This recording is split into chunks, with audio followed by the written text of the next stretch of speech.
Hey, Shalom Shalom Mishpocha. Welcome to another edition of Ray Bash's Ramblings. I'm your host, Rabbi Yehuda Ben Shomer, and today I want to talk to you about remarriage after the death of a spouse. And I'm going to take this from Bereshit, Genesis, where it talks about the death of Sarah and how Abraham remarries. Now, in Genesis 23:1, it says, "And Sarah was 107 and 20 years old. These were the years of the life of Sarah." And then in Genesis 25:1 it says, "Then again Abraham took a wife, and her name was Keturah."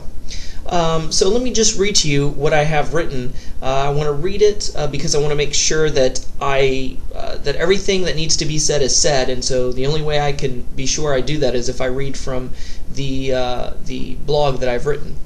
It can be very difficult and a touchy subject for someone when it comes to the subject of remarriage after the death of a spouse. Some feel, despite the words, "till death do us part," that it would be an insult or an act of ingratitude to the deceased spouse to remarry. Some feel a false sense of guilt as if they were cheating on their spouse who passed away, especially if they had a good, long, happy, and healthy marriage.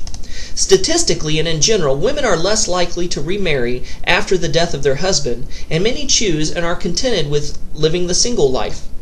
Men, on the other hand, will often at some point remarry after the passing of a beloved wife.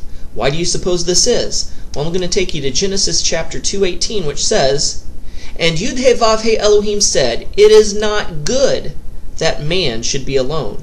I will make him a helpmeet for him." Bereshit, Genesis 2:24 says, "Therefore shall a man leave his father and his mother, and shall cleave unto his wife, and they shall become one flesh." When a spouse dies, a part of you dies also, and you become half the person you once were, while in unity with your spouse, and your being longs to be whole again, and one again with another human being of the opposite sex. It is normal and natural in the way God made us to be. And especially with men, due to the wording of the passage above, males, not females, are mentioned regarding not good being alone and becoming one with the wife, and not the other way around. After my father, let me just get a little personal here. After my father passed away, it's been, a little over 2 years, my mom said that she will most likely not remarry, but at the same time, she said it's not in the realm of impossible. It's not out of the realm of possibility, in other words, that if God brought someone into her life, that she wouldn't remarry. And I know that my dad loved my mother fiercely, and he just wanted her to always be happy, safe, and well. And I know that as long as my mother chose a man who was righteous and who treated her good and who truly loved her, that from beyond the grave my father would smile.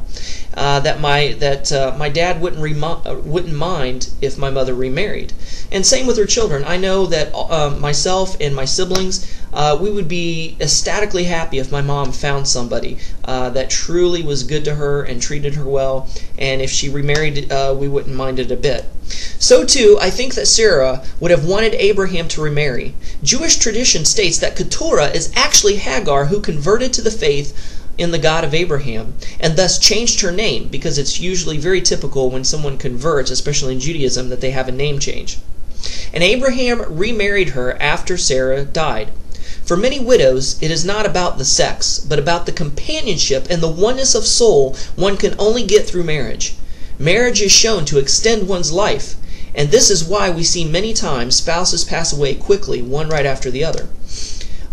Genesis 25:7-9 says, "And these are the days of the years of Abraham's life which he lived, 160 years. Then Abraham gave up the ghost, and died in a good old age, an old man full of years, and was gathered to his people. And his sons Isaac and Ishmael buried him in the cave of Machpelah, in the field of Ephron, to the son of Zohar the Hittite, which is before Mamre." Because Abraham remarried after the death of Sarah, I believe is one reason the scriptures tell us that he died in a good old age and was satisfied. Because Isaac and Ishmael were there to bury their father together is also another hint, another indication that Keturah is really Hagar. So, And let me just jump here to what the Brit Hadesha has to say, what Yeshua has to say. Yeshua emphasized companionship of the opposite sex in this world by revealing marriage not to carry over past the grave into the next life. In Matthew 22:29 through 33, it says, Yeshua answered and said unto them, Ye do err, not knowing the Scriptures, meaning the Torah, nor the power of God. For in the resurrection they neither marry nor are given in marriage, but are as the angels of God in heaven. But as touching the resurrection of the dead, ye have not read that which was spoken to you by God, saying that I am the God of Abraham, and the God of Isaac, and the God of Jacob. God is not the God of the dead, but of the living. And when the multitude heard this, they were astonished at his doctrine. Now, Mark chapter 12, verse 25 says, For when ye shall rise from the dead, they neither marry nor are given in marriage, but are as the angels in heaven. So how are we like the angels after death? Does that mean we sprout wings or become sexless, androgynous creatures? No. 1 Corinthians 13:12 says, For now we see through a glass darkly, but then face to face. Now I know in part, but then I shall know, even also I am known. The rabbis and sages of blessed memory, peace be upon them, tells us that in this life we have 4 traits of the angelic and 4 traits of the animalistic or beast. We are like beast in that we eat, defecate, propagate, and die. We are like angels in that we speak, have intelligence, walk upright, and glance with the eye.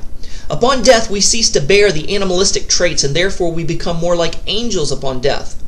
So much for the Mormon doctrine of having spirit babies in the next life. Hope you enjoyed this video. Hopefully maybe it answered your question, and maybe if you are a widower, it maybe answered some questions for you. It may have given you some comfort. I pray it does. Thanks for watching, and we'll see you next time. Shalom and Shavua Tov.